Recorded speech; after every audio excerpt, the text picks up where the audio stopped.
Hello my friends, and welcome to today's video. I'm Jeanette with Vivo Vintage Designs.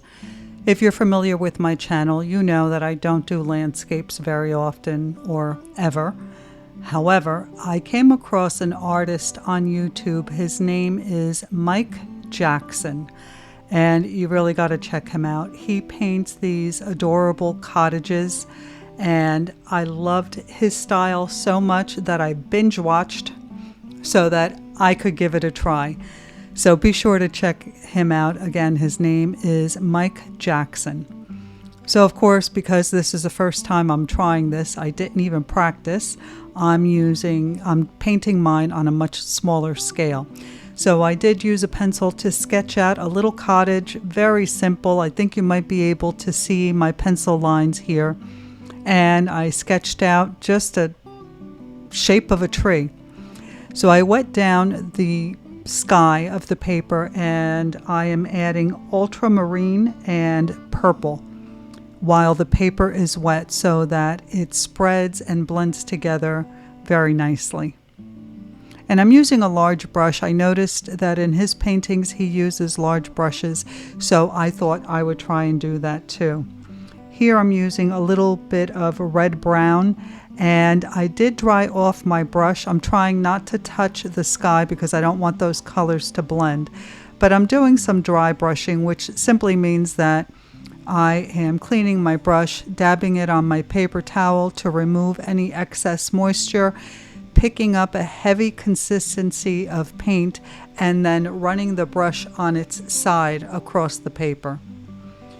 So in his paintings, he does these trees like I'm painting here now. I'm using indigo for this, very watery indigo.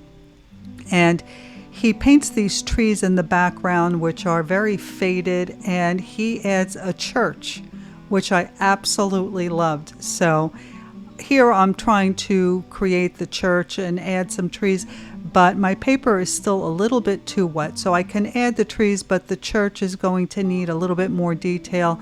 So I have to wait a little bit for the paper to dry. So you can see that it's very watery and it's blending right into the sky. So now I've picked up a little heavier consistency of the indigo, but not too heavy. And I've switched to a smaller brush. And I did not draw this in, I'm just winging it.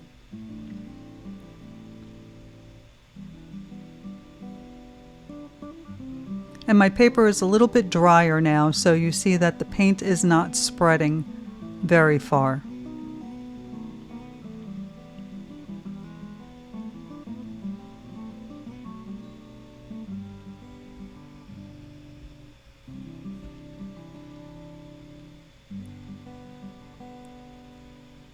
Now I'm just adding a combination of the indigo with a little bit of the purple, and I'm creating some of the trees, defining them just a little bit, but it's still a very watery consistency.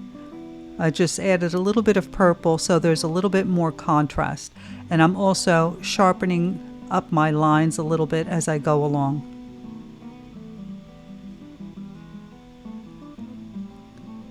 I thought this was going to be a lot more difficult than it actually was, and I really enjoyed doing this painting. Again, it's something that I normally don't do. I don't do landscapes. I usually paint flowers or animals, and this was definitely outside of my comfort zone, but I always like to try new things, and especially landscapes that I'm not so comfortable with. It's something that I really want to practice more and do better. So this was a perfect exercise, and I was really happy with the way it turned out. Here I'm using a combination, very, very watery, yellow-green with a little bit of sap green. And I'm just using the tip of the brush to dab in the shape of a tree. And you can see that the paper is still wet from where I put in the church and those faded trees in the background. So it's blending into that very nicely. And now I've picked up a little bit of Viridian green, and I'm dropping that at the bottom of the tree where there would be shadow.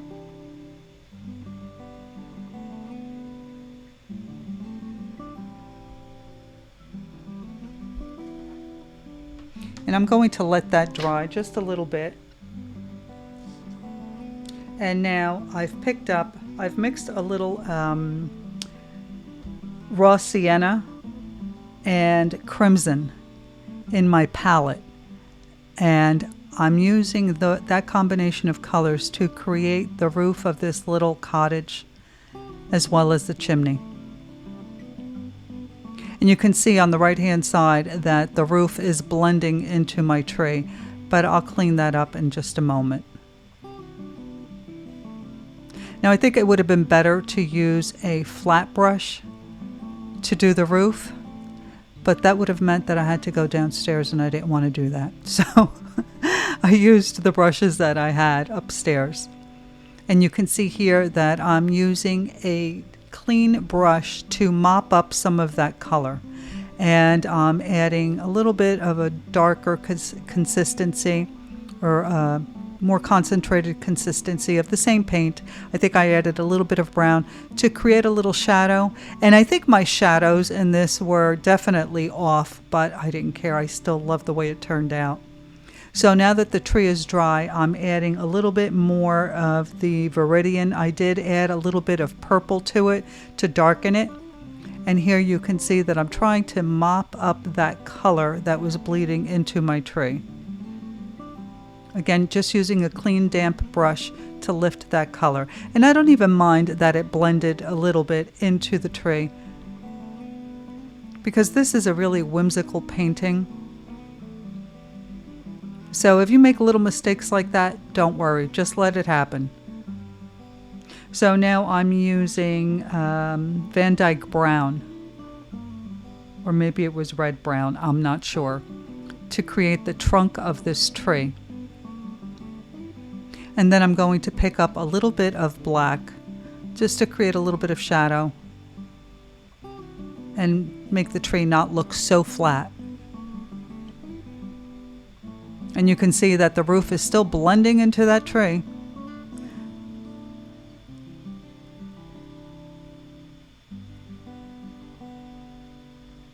Now here I'm using a combination of the purple and the indigo that I had mixed earlier to create a little bit of shadow on the roof. And I'm just dropping it in here and there. And here I've added a little bit of black to that mixture to darken it so I can darken my chimney. I'm also adding a little bit more of that same color or mix of color to the bottom of the tree to create a little bit more shadow.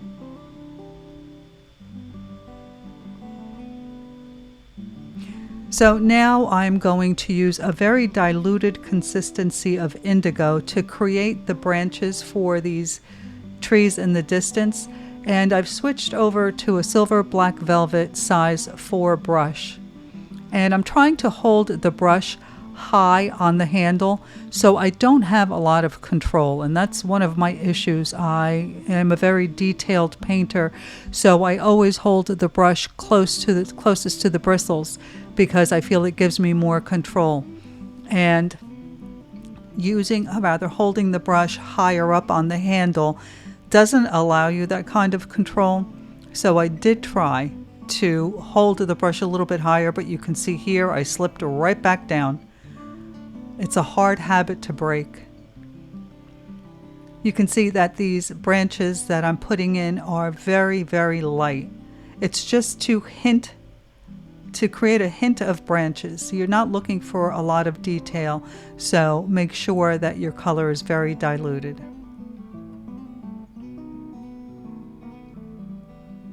Okay, here I think I'm holding the brush a little bit higher.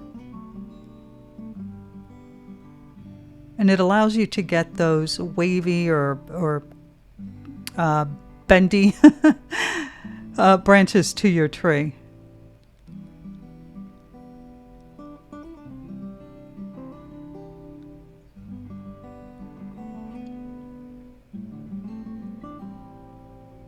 So I'm just going around because I did blot this side, the left side of the paper. I did blot it up a little bit because I thought that my lines were too defined.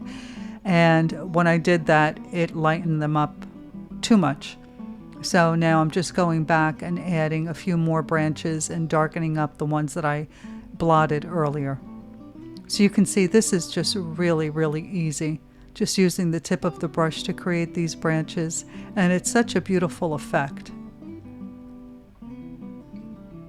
I'm still binge watching his videos because he's got a lot of other paintings that he does other than the cottages, but I love the cottages.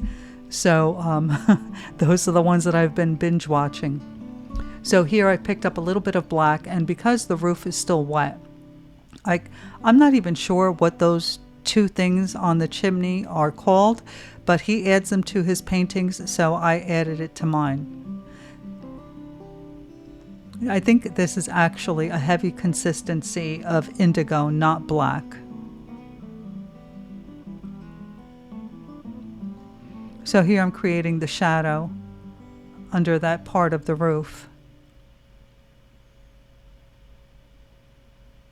And now I switch to my larger brush and I have a watery consistency of the indigo. And I'm going to run that across the entire side of this cottage.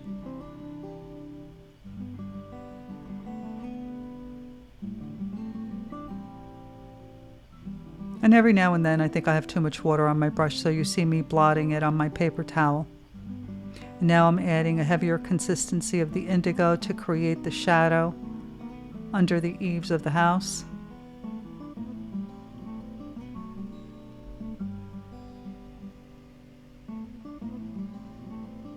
And now I'm lifting my paper and I'm putting, I think I put a pen underneath it so that that color will run down and make a really nice blend. Now here I should have waited until the left side of the house was dry, but I didn't because I'm so impatient. And I used a very, very diluted indigo to do a wash over that side of the house. And then again I added a heavier consistency under the eaves. And now I'm trying to define the corner there by using a clean damp brush and lifting some of that paint so it's a more defined line. And now I'm just blending in the indigo under the eaves using a clean damp brush. And that did the trick, but I should have known better than to start painting before that was dry. Now I'm creating some shrubs and I'm using crimson. A little bit of cold pink and crimson. I also picked up a little bit of orange and I'm tapping that in as well. And I'm trying to get a heavier consistency, so you see that because I'm using this big brush and it holds so much water, so I'm blotting it on my paper towel, but you can see how those two colors are blending together on that shrub that I just created. And now I'm doing the same exact thing for the one underneath the tree. And then I'm going to do the same on the left side.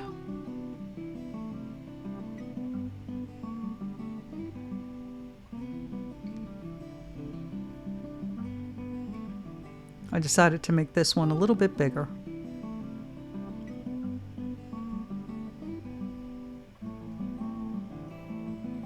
And then I decided to extend it. It looked a little boring on that side.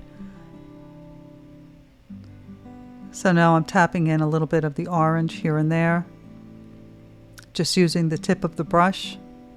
And again, I tried to work mostly with the large brush because it's hard to be too detailed when you're using a really large brush.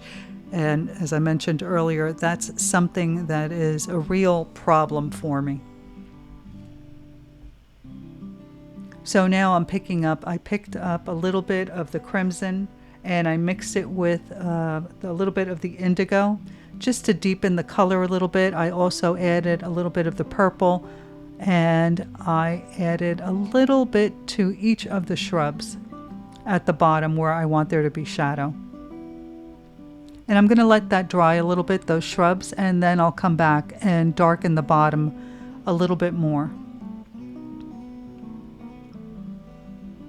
So here you see I have a darker mixture. I think I have the purple and the crimson mixed together, and I'm just creating a little bit of shadow at the bottom of those shrubs. And then using the tip of the brush, I just pulled a little bit of that color up into the shrubs.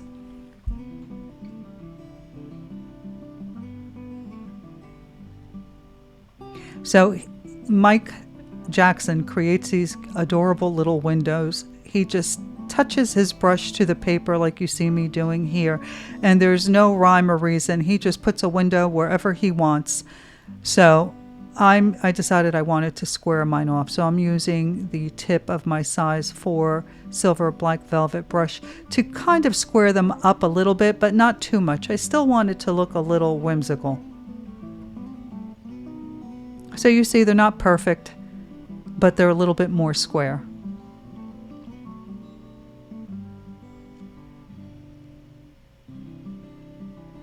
I decided I wanted to darken the bottom of these shrubs just a little bit more.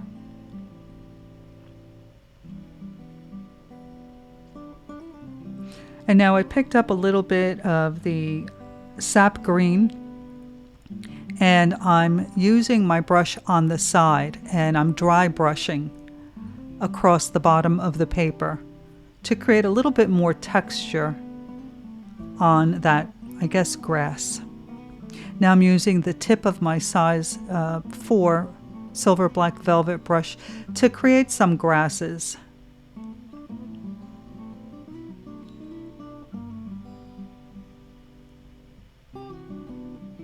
And I did have a smaller brush that I could have used to create finer lines, but again, I wanted to work with larger brushes so that I was not able to control everything.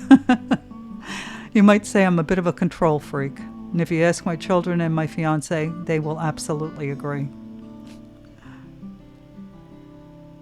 But you can see I'm just running the tip of the brush across the paper and creating these little grasses here and there just to make the foreground more interesting.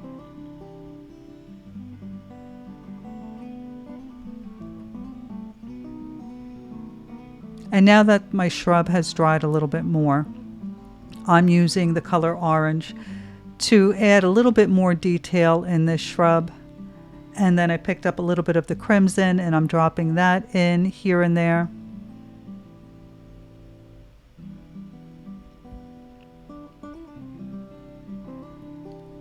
And now I'm using yellow green to add a little bit more detail to the tree and cover up a little bit of where the roof ran into my tree. So I hope that you've enjoyed this video and that you give it a try. Let me know if you have any questions and check out the description box for links to the products used. Thank you so much for watching. Don't forget to like, comment, and subscribe. Bye.